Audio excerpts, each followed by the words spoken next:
Fala galera ligada no Pautas e Táticas, hoje vamos analisar um time que foi apenas, entre muitas aspas, campeão paulista, mas que foi um dos melhores times do futebol brasileiro durante a decantada década de 90. Estamos falando do Palmeiras de 96, o reconhecido time do ataque dos 100 gols, foram 102 para ser mais exato, em 30 jogos da campanha daquele título estadual. Se você já é inscrito, muito obrigado, é novo por aqui, seja muito bem-vindo, espero conquistar sua inscrição, assim como seu like nesse vídeo, seu compartilhamento com os amigos, principalmente para os palmeirenses, assim como seu feedback nos comentários, sua sugestão de tema para próximos vídeos e também te convido a navegar pelo canal para conferir mais do nosso conteúdo, beleza? Bom, aquele time era comandado pelo Vanderlei Luxemburgo, que retornara ao Verdão depois de breves passagens por Flamengo e Paraná, que compuseram um hiato entre a volta do treinador e a sua primeira grande passagem por lá entre 93 e 95. Nesse período, Lucha e o Verdão conquistaram 2 campeonatos paulistas, um Rio-São Paulo e 2 brasileiros. Entre um time e outro, o Palmeiras mudou bastante. Já não tinha mais personagens importantes como Zinho, Edilson, Evair e Edmundo, mas tinha um ataque tão ou mais poderoso do que aquele. O time jogava no 4-2-2-2 clássico, que notabilizou o futebol brasileiro nos anos 90 e faz tantos torcedores saudosistas pedirem a sua volta, tanto em seus clubes quanto na seleção brasileira até hoje. Time base daquele Palmeiras: Veloso no gol, Cafu na lateral direita, Sandro e Kleber na zaga e Júnior na lateral esquerda. A dupla de volantes podia ser Amaral e Galeano, Amaral e Flávio Conceição ou Flávio Conceição e Galeano. Pelas minhas pesquisas, Amaral e Galeano fizeram a maior parte dos jogos, beleza? Djalminha na meia direita, Rivaldo na meia esquerda, Miller era o segundo atacante e Luizão o centroavante. Olha que timaço que o Palmeiras montou naquele ano. Aquele time tinha características clássicas daquele sistema tático. 2 laterais muito ofensivos, 2 volantes de muita pegada na marcação, sendo que o Amaral sempre cobria os avanços do Cafu, o Galeano os avanços do Júnior. Quando o Flávio Conceição jogava no lugar de um dos dois, ele ficava protegendo mais a frente da defesa. E aí o outro volante cobria o lateral que passava. Aí esse avanço poderia ser um pouco mais alternado, beleza? Porque o Flávio Conceição era um cara mais base, não era um cara tão veloz para poder fazer a cobertura dos laterais. Além disso, 2 meias armando as jogadas desde trás, um segundo atacante móvel para combinar as jogadas pelos lados, principalmente com os laterais.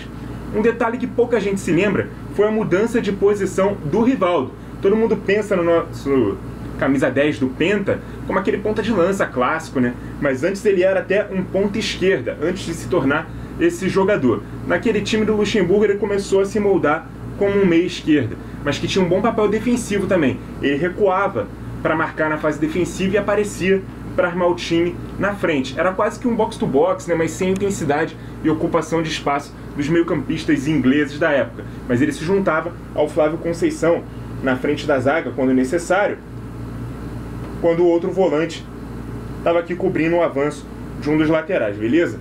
Isso normalmente acontecia pelo lado esquerdo, já que o Rivaldo jogava na meia esquerda. Então se o Júnior passasse, o Amaral cobria, ou mesmo o Galeano, e aqui o Rivaldo recuava para poder se juntar ao Flávio Conceição na frente da defesa. Mas ele era um jogador realmente muito mais ofensivo. Uma das principais jogadas ofensivas do time era o cruzamento vindo principalmente do lado esquerdo. O Júnior subia com a bola, tabelava com o Miller, atacava a linha de fundo e tinha pelo menos 4 jogadores prontos para escorar os cruzamentos. O Luizão no segundo pau, como ele ficava aqui um pouco mais fora da área, Rivaldo e Djalminha vindo de trás, e do bico da grande área o Cafu fazia aqui aquelas diagonais. Lembrando que o Cafu era um ponta no início dele no São Paulo e por isso tinha muita liberdade para atacar a área. Muitos gols de cabeça daquele time do Palmeiras saíram nesse tipo de jogada. Cruzamento do Júnior, geralmente no segundo pau aqui o Luizão, Djalminha e Rivaldo na entrada da área, ou até mesmo o Cafu pegando uma sobra, podendo finalizar aqui cruzado, ou até mesmo aproveitar se o cruzamento fosse muito forte e voltar a cruzar a bola para a área, daí o Miller também tinha a facilidade de entrar e aí o Júnior fazia o recuo. Beleza? Voltar aqui todo mundo para o posicionamento base. Deixa a bola aqui nos pés do Djalminha, porque é dele que a gente vai falar agora. Ele tinha virtudes de um ponta driblador, né, mas também era um meia de muito controle de bola e de muita qualidade no passe. Muitas vezes ele trocava de corredor com o Cafu. Quando ele avançava, o Cafu vinha mais por dentro, o Djalminha atacava mais por fora, né, atacava também a linha de fundo, estimulava um contra os laterais do adversário. E às vezes ele também podia se aproximar do lado direito para tabelar, fazendo o Rivaldo jogar um pouco mais aberto, já que ele era um ponta esquerda de origem. E principalmente também quando ele auxiliava aqui o Flávio Conceição do lado direito, o Cafu subia, quando o volante aqui cobria, e aí o Djalminha ficava com esse espaço todo no meio campo para poder municiar tanto o Miller quanto o Luizão, beleza? Foram 30 jogos, 27 vitórias, 2 empates, e para acabar com a campanha que estava até então invicta, o Palmeiras perdeu de 1-0 para o Guarani, mas já com um título em mãos. Vale lembrar que aquele estadual foi disputado no formato turno e retorno, com pontuações independentes. O campeão do primeiro turno enfrentaria o campeão do segundo na final, a não ser que o mesmo time conquistasse os 2 turnos, e foi o que aconteceu. O Palmeiras somou nos 2 turnos 83 pontos em 90 possíveis, e muitas goleadas. 7-1 no Novo Horizontino, 4-1 no Juventus, 8-0 no Botafogo de Ribeirão Preto e um massacrante 6-0 no Santos, na Vila Belmiro.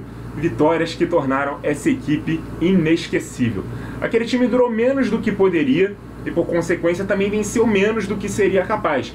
O São Paulo recontratou o Miller, que havia sido bicampeão da Libertadores e Mundial pelo Tricolor Paulista, e o tirou da segunda partida da final da Copa do Brasil diante do Grêmio.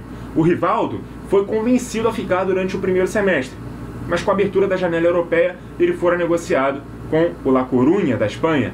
A derrota na finalíssima, né, do torneio nacional contra o Grêmio acabou sendo a última partida do futuro melhor do mundo, ele que ganhou o prêmio em 99 pelo Alviverde. Se ele ficasse até lá, talvez fosse campeão, né, da Libertadores, título que o Palmeiras conquistou ali no final da década de 90. Possivelmente não seria o melhor do mundo como ele foi, jogando já com a camisa do Barcelona, mas teria mais um título aí pelo Verdão.